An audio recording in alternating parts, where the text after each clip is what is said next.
also an incredibly engaged public scholar who's been involved in a wide array of public history projects, including a traveling exhibit with the Smithsonian Institution entitled The Way We Worked, and a recent documentary on CNN about Blair Mountain.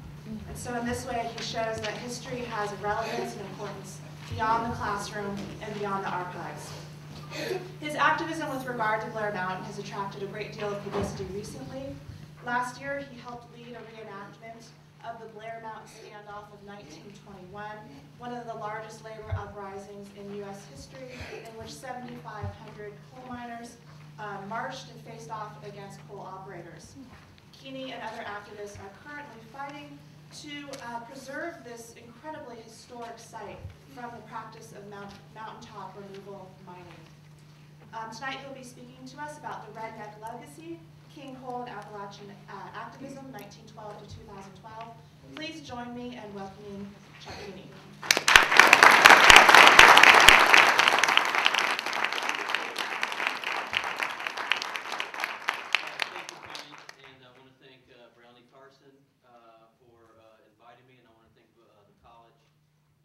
Bringing me up here and being so nice to me and treating me so well here this evening. We have a lot of ground to cover this evening, and a century of history and culture, activism, politics, civil rights, environment. So there's a broad spectrum of things to go across. So I'm going to try to go for about 45 minutes and then open the floor up for questions, because usually when I give these talks, I have a lot of questions that people want to ask. So I want to leave plenty of time for that. In January of 1922, there was a man by the name of Thomas Chastine Townsend. His friends called him T.C. T.C. Townsend. He was an attorney. And he had grown up in West Virginia as a coal miner, was able to eventually get a job working as an attorney after he went to WVU Law School. And shortly after he became an attorney, he was hired by the United Mine Workers of America. And in January of 1922, he took the train from Charleston, West Virginia, the state capital, to Logan, West Virginia, which is the heart of the coal industry's power base in central Appalachia. He was going there to consult with union leaders and coal miners who were in prison.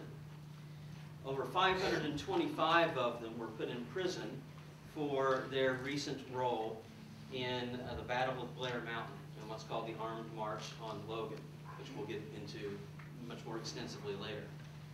But anyway, he went down to Logan, went up to the jail after first of all, he got off the train. And when you get off the train in Logan in 1922, you have to get through the mine guards. Now, mine guards are posted at every single coal town. So when you show up at a coal town, the mine guards will ask you what your business is, what you're doing there, and if you pass inspection, then you're allowed to enter the town. If you do not pass inspection, then you have to get back on the train and leave. If you refuse to get back on the train and leave, then you will be forced to get back on the train and leave.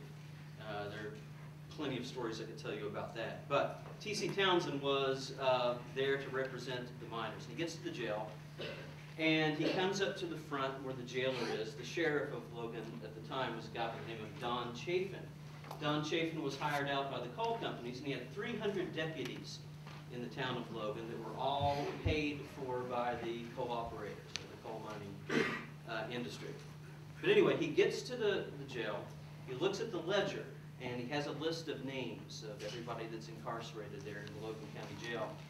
And as he's looking at the names in the ledger, beside the names, it has the reason for incarceration. And he was looking at it, and it said RN, RN, RN, all the way down the list. So he asked the jailer, what does RN stand for? And the jailer said, redneck. And so he said, redneck, is being a redneck a crime? He said, well, in Logan County, it's a crime. Well, you see, the word redneck, of course, today in the American popular conscious is a joke. It's a running joke, something that you can watch on blue-collar television, or something that is a mocking stereotype that you find in movies. When someone said the word redneck in 1921 and 1922, nobody was laughing. Because a miners' army between 10 and 15,000, no one knows the exact number, but it's roughly between 10 and 15,000 miners, formed an army. They wore red bandanas around their necks, and they called themselves rednecks. For them, the word redneck meant union solidarity. It meant standing up for your constitutional rights. It also meant bonding together through ethnic and racial ties. And what's very interesting about that, and we'll talk more about this later, is that the term redneck today is often associated with racism. In 1921, the term redneck meant something very differently. And one of the things that we're going to talk about is the transformation of this term and how it has projected a stereotypical image upon certain people in certain sectors of America. But we're going to talk about this legacy, this systematic implementation of an industry and a control system which exists in Central Appalachia, and the century-long struggle of the people who challenged this industry and this system within West Virginia. But let's go back a century to the beginning, actually a little bit more than a century, to the beginning of the 20th century.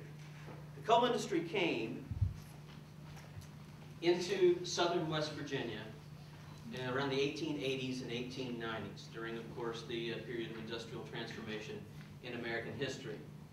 What you see behind you is a typical coal camp from the time period. As you can see, it's not exactly the best real estate that you've seen in the world.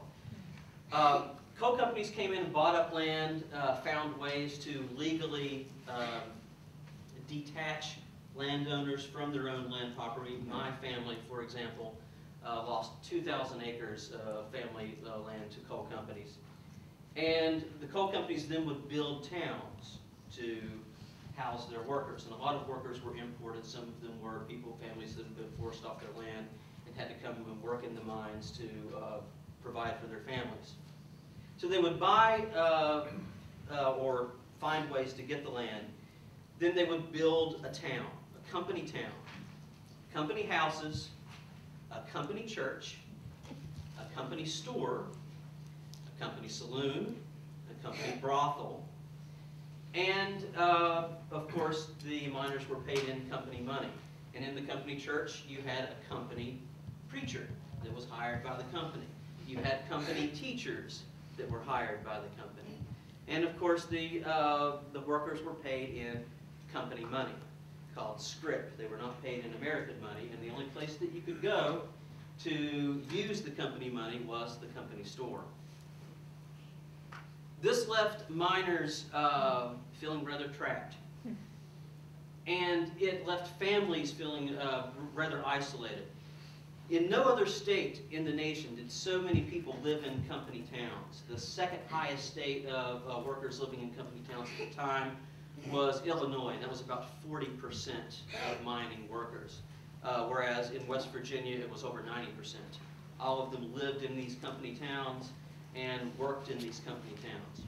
To enforce company policy, companies hired out mine guards, usually from a company called the Baldwin Phelps Detective Agency out of Bluefield, West Virginia. There's one of them right here.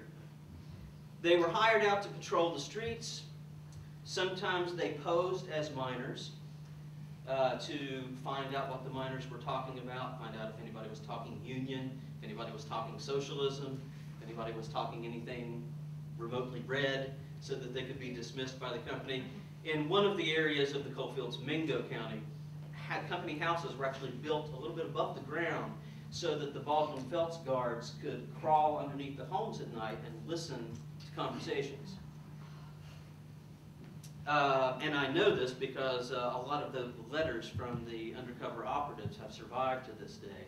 And you can go to the Eastern Regional Coal Archives and read through the letters that the Baldwin Phelps guards would have, and that they would be talking about this family mentioned the union over dinner last night. And there may be an organizer coming into town. And it was very important for the coal companies to try to keep unionism out and to keep their profits high. From the coal operators' perspective, West Virginia was further away from many of the big industrial cities than mines in western Pennsylvania, Ohio, Illinois, in those places. And so they felt they had to have complete control over their workforce in order to compete with coal mines that were closer to the big industrial markets. And so they felt that they had to keep unionism out and they had to have this system of control. And it was a rough system of control, but the mine guard system, the way it was established, really brought out a lot of resentment. And eventually the miners went to war. And in fact, this month, April 2012, is the 100th anniversary of when the mine wars began in 1912 in a place called Cabin Creek. Miners, around 15,000 miners along two places just south of the state capital, Paint Creek and Cabin Creek, went out on strike. They wanted to join a union. They wanted a right to join the United Mine Workers of America. They wanted what was called a check weighman. A check weighman was someone, one of the problems is the miners were paid by the ton. They were not paid by the hour. You're paid by the ton. And if you are paid by the ton, then you had to have your coal weighed as you brought it up towards where the tipple would be. But companies would often fix the scales so that you would have to, dig much more than a ton in order for it to actually be counted as a ton. So the miners wanted to be able to hire their own person called a check weighman who would be with the company guy and make sure that the scales weren't fixed. So that's one of the other things that they were fighting for. And another part of their list of demands was to be paid in American money and not in company money. And also, they wanted the abolition of the mine guard system. Now, these were not, they weren't asking for the sun and the moon here. They were just asking for what many people would consider your basic constitutional rights. Well, the coal companies responded by evicting all of the miners and their families, throwing them off company property, and this is where they lived. They lived in tent colonies for about 15 months throughout the course of 1912 and 1913. And there were two tent colonies, one at a place called Eskdale and one at a place called Holly Grove. There is the only known picture of a train called the Bull Moose Special. It was called the Bull Moose because that was when, after Theodore Roosevelt. But it was, the thing about the Bull Moose Special was a train that specialized in bringing in replacement workers. And also on the train, it was armored, and there were 2 machine guns on the train. And whenever they would go through the tent colonies, they would pepper the tent colonies with machine gun fire. And the miners would then dig holes underneath the tents so that their families would be safe whenever the machine gun fire would go through. Miners would, of course, eventually begin to retaliate by blowing up train tracks, shooting at the trains, and eventually this kind of guerrilla warfare breaks out in the mountains of central Appalachia.